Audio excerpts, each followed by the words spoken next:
민수기 6장.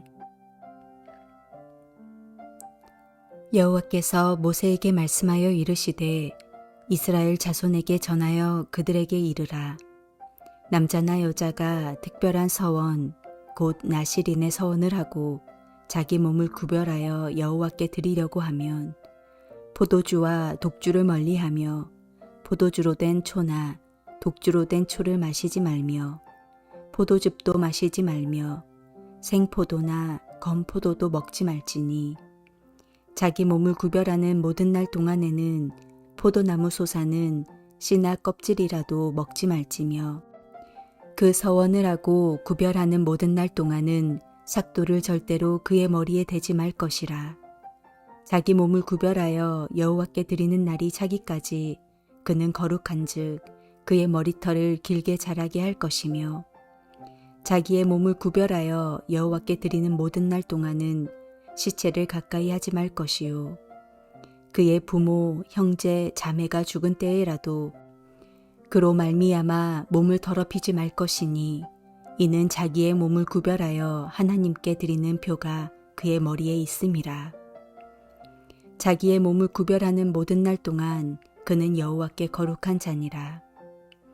누가 갑자기 그 곁에서 죽어서 스스로 구별한 자의 머리를 더럽히면 그의 몸을 정결하게 하는 날에 머리를 밀 것이니 곧 7째 날에 밀 것이며 8째 날에 산비둘기 2마리나 집비둘기 새끼 2마리를 가지고 회막문에 와서 제사장에게 줄 것이요.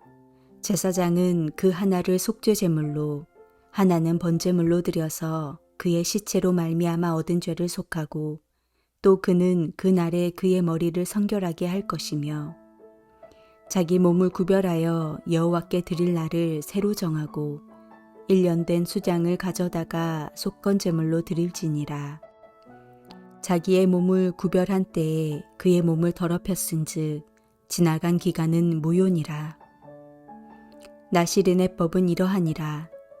자기의 몸을 구별한 날이 차면 그 사람을 회막문으로 데리고 갈 것이요.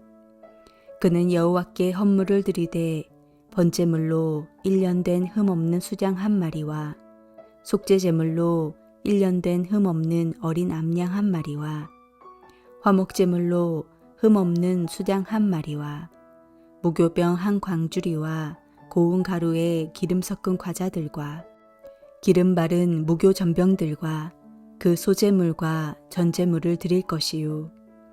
제사장은 그것들을 여호와 앞에 가져다가 속죄제와 번제를 드리고 화목제물로 수장의 무교병 1광주리를 아울러 여호와께 드리고 그 소제와 전제를 드릴 것이요. 자기의 몸을 구별한 나실인은 회막문에서 자기의 머리털을 밀고 그것을 화목제물 밑에 있는 불에 둘지며 자기의 몸을 구별한 나실인이 그의 머리털을 민 후에 제사장이 삶은 수장의 어깨와 광주리 가운데 무교병 하나와 무교전병 하나를 취하여 나실인의 2 손에 두고 여호와 앞에 요제로 흔들 것이며 그것과 흔든 가슴과 받들어 올린 넓적다리는 성물이라. 다 제사장에게 돌릴 것이니라. 그 후에는 나실인이 포도주를 마실 수 있느니라. 이는 곧 서원한 나실인이 자기의 몸을 구별한 일로 말미암아 여호와께 헌물을 드림과 행할 법이며 이외에도 힘이 미치는 대로 하려니와 그가 서원한 대로 자기의 몸을 구별하는 법을 따라 할 것이니라. 여호와께서 모세에게 말씀하여 이르시되 아론과 그의 아들들에게 말하여 이르기를 너희는 이스라엘 자손을 위하여 이렇게 축복하여 이르되 여호와는 내게 복을 주시고 너를 지키시기를 원하며 여호와는 그의 얼굴을 내게 비추사 은혜 베푸시기를 원하며 여호와는 그 얼굴을 내게로 향하여 드사 평강 주시기를 원하노라 할지니라 하라. 그들은 이같이 내 이름으로 이스라엘 자손에게 축복할지니 내가 그들에게 복을 주리라.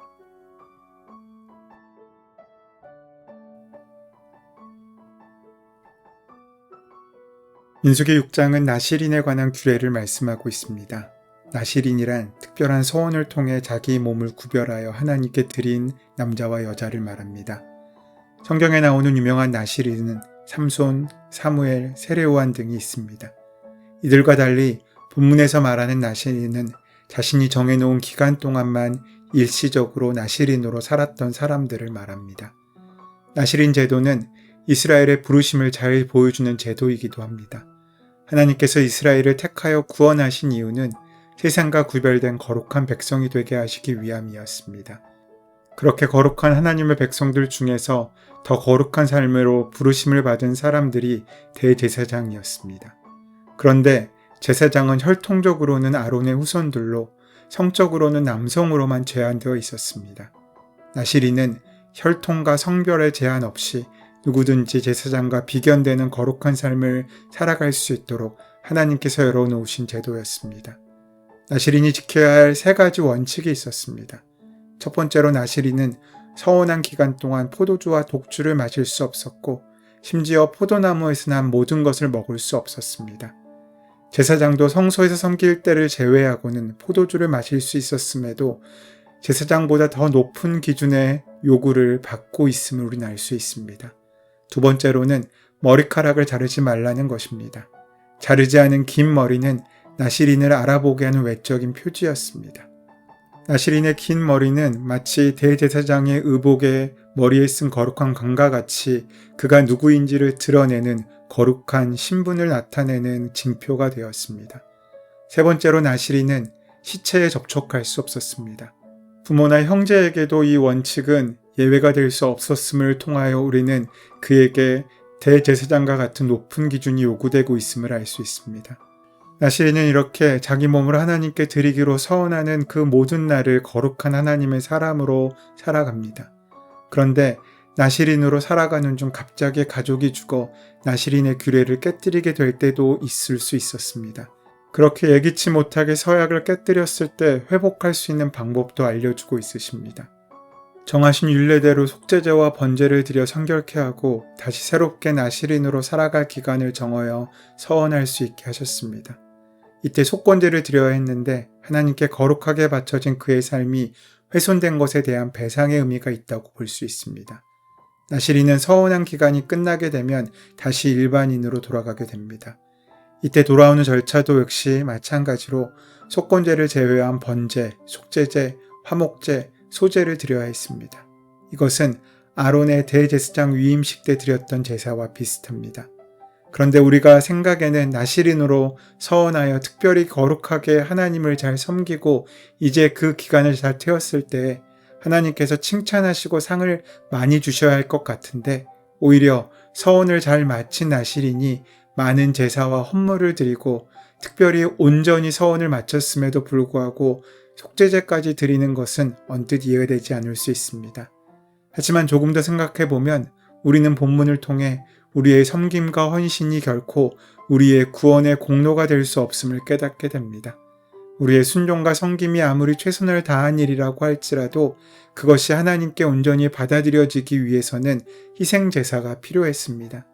서원한 기간 동안 아무리 거룩하고 정결한 삶을 살았다고 하더라도 그는 여전히 속죄가 필요한 죄인입니다.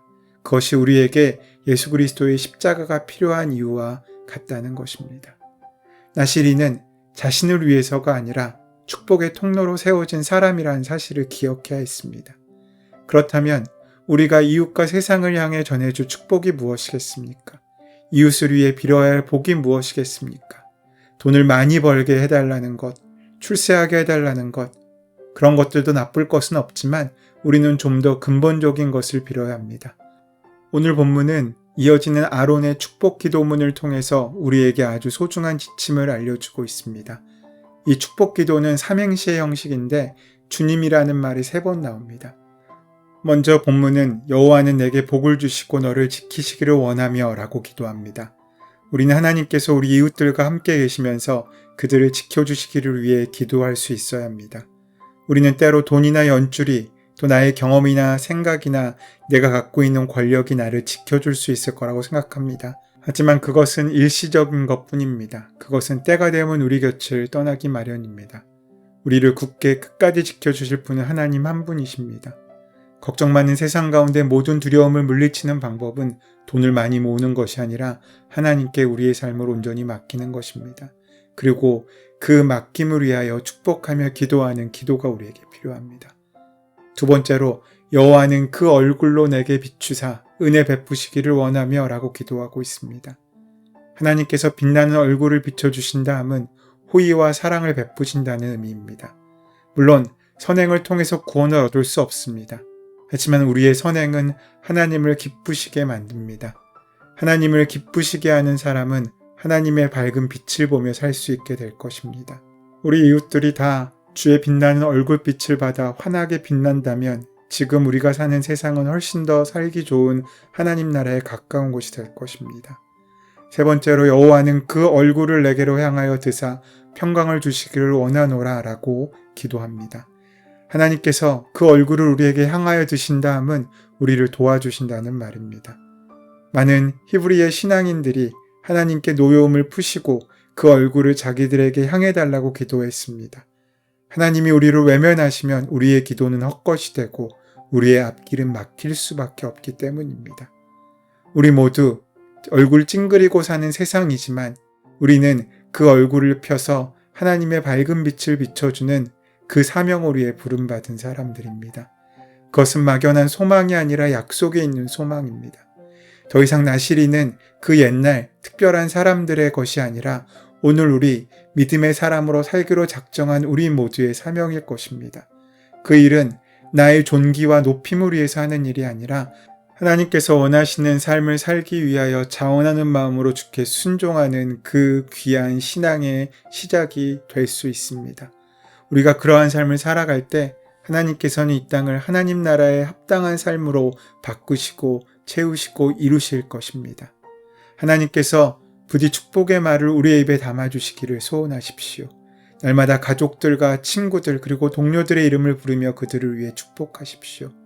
인생의 가장 큰 행복은 우리가 하나님의 식구여 지체로서 축복의 부름을 받았다는 사실입니다. 나시린과 같이 살아가고자 하는 모든 사람들, 구별된 하나님의 자녀로 주님을 따르는 제자로 살아가고자 하는 이 시대의 나시린들에게 필요한 것은 오직 하나님의 은혜이고 하나님께서는 모든 사람에게 그 은혜를 공급해 주실 것입니다.